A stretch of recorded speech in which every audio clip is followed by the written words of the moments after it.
It's been a while since anyone was ID'd at the pub, but soon this could be your passport to a pint. Here we go, your QR code, please. The app doesn't check whether you're old enough, but immune enough to come in. Yep, all good. Thank you. Its developer got a government grant to design one way to scan your records. It's consensual. With your permission, which could check if you've had a vaccine. We've had an airline interested, which I can't tell you about. It's confidential. And how much interest have you had in this from the government? We know they're actively looking at it, and we have very good reason to know that they're actively looking at exactly this. Because they're investing in They're what investing, and they're investing in what we're making. We have absolutely no plans for a vaccine passport. We don't have plans to use that sort of certification. So, despite all their denials, today, on a visit to a school, the Prime Minister admitted he'd had a new idea. A light bulb went off in my mind.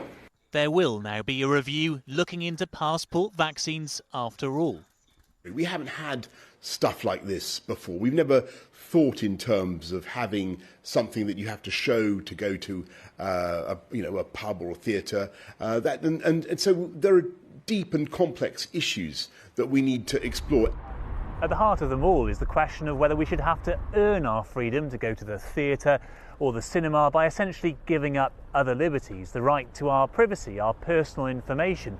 Of all the challenges in this pandemic, this one is less logistical than it is ethical. Some care companies have already been criticised for telling staff they must be vaccinated. This chief executive won't employ any new plumbers who haven't been. If there was a pregnant woman, for example, who wanted to work for you, she might say, well, I can't have the vaccine. What are you going to do about me? Well, look, we won't be employing her. At the moment, people are crawling across the snow naked to get a vaccine. Why are we complicating it? You know, we've got one option to get on top of this situation. Though perhaps not without a court battle. If there are a group of people with certain medical conditions who can't have the vaccine or are ideologically opposed to it for some reason, they may feel that it's legally unfair that they're deprived from getting back into society. But if theatres like this want to put on more than just COVID tests, passports may have to perform a new role at the door.